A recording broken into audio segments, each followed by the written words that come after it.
Ragazzi, non so da dove cominciare. Una strage, si può dire una strage sportiva. Nel pre-Superbike vi avevo detto che Magny-Cours era pazzesca, ma andiamo a vedere che cosa è successo perché qua ci sono tutti i top rider infortunati. Francia, pioggia e per chi non lo sapesse in quella pista è una costante. Asfalto che asciuga alla velocità a cui vanno le moto e ci sono sempre gare matte causa scelta delle gomme giuste, sbagliate, piloti che rischiano, piloti che sbagliano. Quindi questo è proprio il posto perfetto per rimescolare le carte. Come per la serie Netflix dei Peaky Blinders, dove i personaggi continuano a ricordare questa guerra in Francia al fronte, ecco, il weekend in Magny-Cours non va lontanissimo da quella roba lì. Oltre all'analisi tecnica, nel pre-Superbike vi avevo detto anche questa frase: l'unica certezza sarà il dominio di Toprak. E partiamo subito forte, purtroppo, di venerdì. C'è già il primo colpo di scena. Caduta di Toprak e nei punti importanti di questa pista c'è la famosa staccata in discesa delle due curvettine del Complexe du Lycée che immettono sul traguardo. Lì si scende forte in discesa, quinta, sesta, dipende dai rapporti, si inclina a sinistra, si frena e poi ci si rialza e si inserisce a destra. Per chi partecipa a backpack racing sa benissimo che questo tipo di frenate è il più difficile perché bisogna stare attenti a non far succedere il peggio, ovvero che ti si chiuda quando sei piegato nella prima direzione. Un altro posto dove si fa questa cosa, per ricordarvi, è Imola. Alla staccata della Rivazza si frena sotto il ponte, inclinati a destra, e poi con il freno si va dall'altra parte. Ecco, se vi si chiude nella prima piega, in questo caso per Toprak a sinistra, finisce male. Infatti è scivolato a una velocità penso superiore ai 200 km/h e scivola talmente forte fino a raggiungere la barriera di protezione che io ora mi chiedo: ma dopo l'incidente la toglieranno? Cioè lì servirebbe un air fence. Secondo me poteva andare molto peggio e quel punto è pericolosissimo, anche se è vero che quelle sono cadute un po' strane. Comunque il turco è un gatto, si rialza sulle sue gambe, ma ha un pneumotorace, ovvero la formazione di aria nel torace che riduce la capacità polmonare e mette a rischio un polmone. Io l'ho avuto, anche se non è super doloroso, non è assolutamente possibile correre in quelle condizioni. E qui siamo ancora al venerdì, il bello doveva ancora venire perché se ha piovuto a tratti durante la giornata,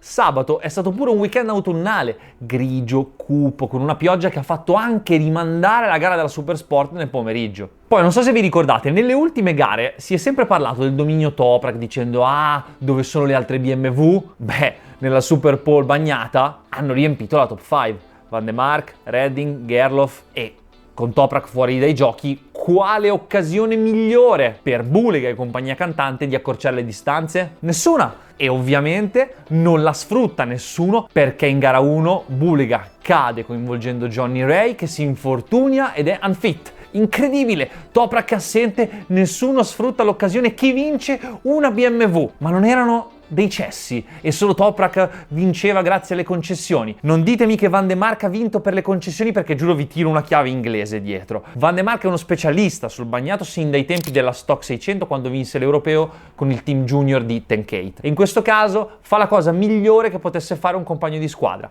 vincere e togliere punti agli altri. Comunque, per gli amanti delle statistiche, 10 ritirati in questa gara, difficilissima, e a uscirne male proprio Johnny Ray che rimedia un taglio al pollice esagerato tanto da richiedere intervento d'urgenza e ovviamente si prende l'unfit per la gara e per il resto del weekend. Quindi siamo Toprak fuori, Rea fuori. Sul podio con Van de Mark, Alvaro Bautista e Danilo Petrucci. Ormai rispetto all'anno scorso ha fatto uno step veramente importante ed è sempre in lotta per il podio, sempre in sella ad una moto e ad una realtà che il lunedì dopo la gara deve fare i conti da team privato, cioè teniamola a mente questa cosa. Domenica in Super Pole Race finalmente Bulega sfrutta per la prima volta il KO di Toprak, vincendo la gara davanti a un Lowe's super competitivo. Petrucci immenso ancora, podio, ma qui succede un altro fattaccio. Al primo giro di gara Bautista prende uno svirgolone in staccata alla S Nürburgring, non riesce più a fermarsi e tampona Bradley Ray, cade rompendosi alcune costole, quindi anche lui unfit per la gara 2.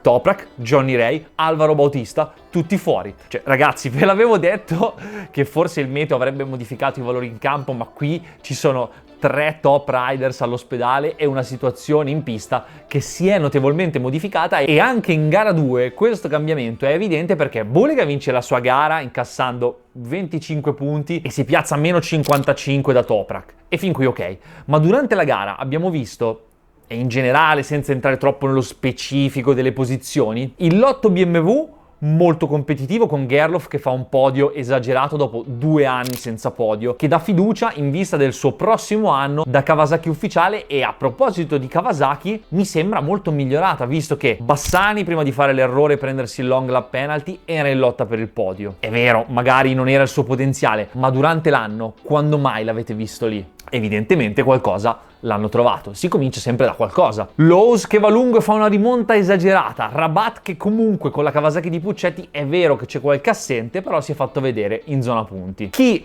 in quella zona stona un po' è Andrea Iannone, che a Magny-Cours possiamo dire weekend nero. Sì, in gara 1 ha fatto top 5, ma sono caduti in 10, ritirati, e poi sul bagnato, cioè nel senso, da colui che comunque è al centro del mercato piloti ci si aspetta sicuramente di più. Parlando di casi in crescita, sempre in gara 2, e parliamo quindi di una gara completamente asciutta, quindi niente variabili matte, Vierge e Lecuona, molto arrembanti, chiudono settimo Vierge e Lecuona decimo, mentre chi un calo ce l'ha avuto nell'ultimo periodo è proprio Yamaha, che se guardiamo da inizio stagione a oggi è salita sul podio 3 volte, 2 con Locatelli e una con Gardner. Rea la quadra non l'ha mai trovata. E dove voglio arrivare? Alessandro Del Bianco, signori, che weekend per lui! Ha fatto un weekend da professionista, non ha mai buttato la moto per terra e ha totalizzato 9 punti, facendo anche la top 10 sotto l'acqua. Cosa gli vogliamo dire? È sempre stato davanti alle Yamaha clienti Moto X Racing e GMT con Ray e Oettel, è veloce e ha affrontato un weekend difficilissimo. Non conosci la moto, le gomme